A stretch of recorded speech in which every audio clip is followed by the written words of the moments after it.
որ վերջին մի քանի տարիների ընթացքում Հայաստանի հետ կապված Նիկոլի տեսանկյունը շատ տպավորիչ է։ Եկեք ազնիվ լինենք 8 տարի առաջ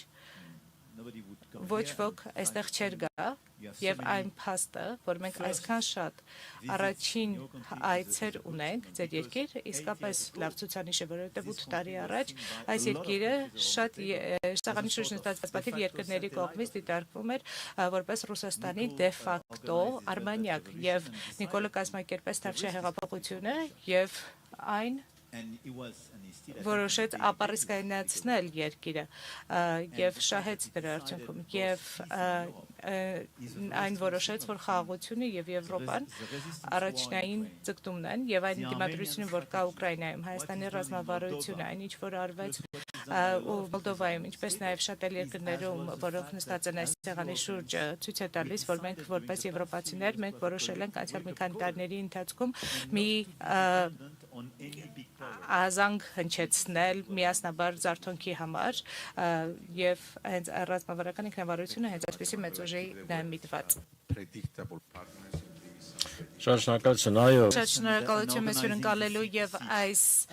եվրոպական քաղաքական համայնքի գաղտնի ժողովը հյուրընկալելու համար։ Ես կարծում եմ, որ երբ մենք խոսում ենք ռազմավարական ինքնավարության մասին, Մարկը շատ լավ ձևակերպեց դա իր ելույթում, որտեղ ներկայացնում էր ոլորտները կետարկետ, որտեղ մենք խոսում ենք ռազմավարական ինքնավարության մասին, որովհետև այստեղ միայն անվտանգության պաշտպանության մասին չէ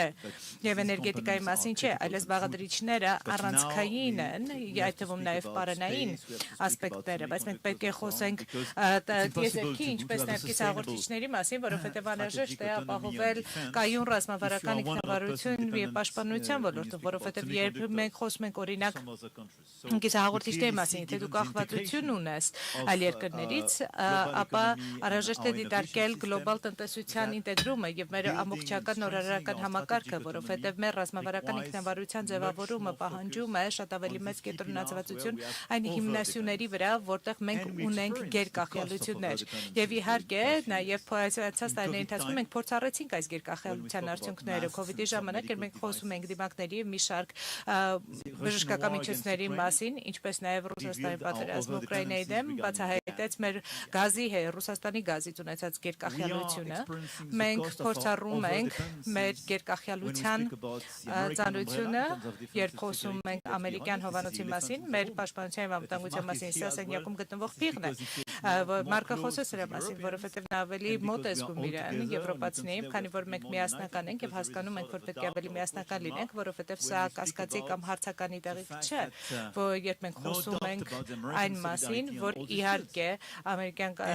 համերաշխության մասին կասկած չկա այս բոլոր ոլորտներում եւ մենք հավանաբար փորձառում ենք նաեւ Չինաստանի նկատմամբ մեր գերկախյալության ճնշումը եւ հետեւաբար մեծ խնդիրը որ մենք ունենք այս պահին հետեւյալն է որ մենք ճգնաժամերից պատերազմներից անդին մենք ունենք շատ լուրջ ռիսկազերծման ռազմավարություն որը պետք է իրականացնենք որը շատ ավելի մեծ ներդրում եւ համակարգում է պահանջելու եվրոպացիների շրջանում եւ եկեք հստակ լինենք դրա համար անհրաժեշտ է ավելի մեծ համերաշխություն ավելի շատ ներդրումներ ավելի լավ կազմակերպվածություն որպեսզի մենք կարողանանք ավելի լավ ինտեգրել մեր արժեշղթաները իրար եւ ռիսկազերծենք մեր արժեշղթաները աշխարհաքաղաքական իհայտ եկող կամ որոշակվող սպառնալիքների դեմ մենք պետք է տեղայնացնենք որոշ արտադրություններ մեր շրջանում մենք պետք է բազմազանեցնենք մեր գործընկերությունը նվազեցնելու մեր գերկախյալությունները բայց սա է մոտեցումը եւ սա է որ մենք պիտի իրականացնենք առաջիկա տարիների ընթացքում հիմնական ռիսկերից մեկը որ ունենք առճակատումների արագացումն է հատկապես ԱՄՆ եւ Չինաստանի միջև ինչը կարող է շատ ավելի արագ ընթացքով բացահայտել այս կախյալությունները եւ մենք կհայտնվենք անկյունում այս ասելով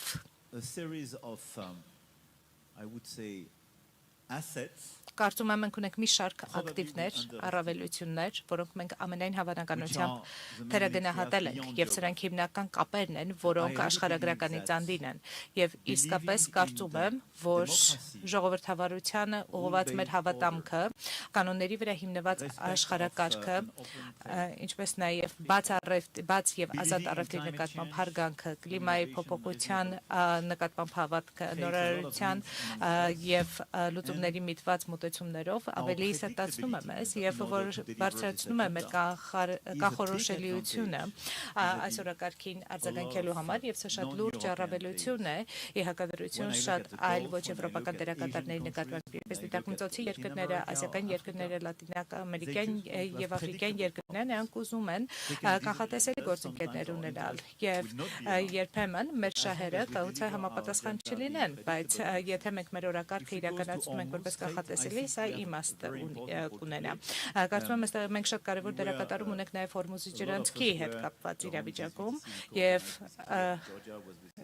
Ջորջիան մեզ հետ էր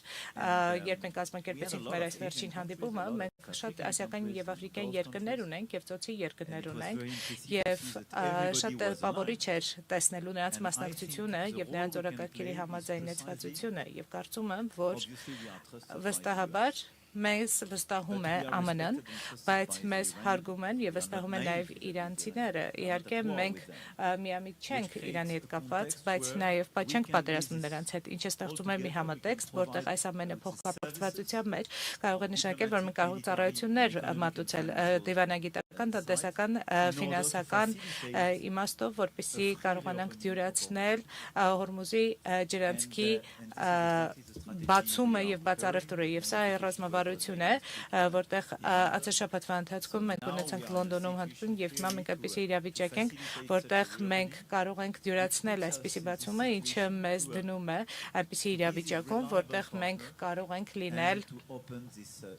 վստահելի գործընկեր եւ կարող ենք ունենալ այս բաց ճանապարհը։ Ես իսկապես կարծում եմ, որ սա մեր առավելություններից մեկն է, բայց բացի դրանից ես կարծում եմ, որ մեր հետաքրքրությունը հետեւյալն է, որ մենք պետք է նվազեցնենք ռիսկի հետաբերություններում, պետք է շարունակենք ամբողջական համերաշխության մեջ համակարգված լինել եւ Ուկրաինան ամենաթեժ թեման է, բայց պետք է միասնաբար աշխատենք այս օրակարգի միտված ռազմավարական ինքնավարության ձեռք բերելու ընդառաջ եւ կարծում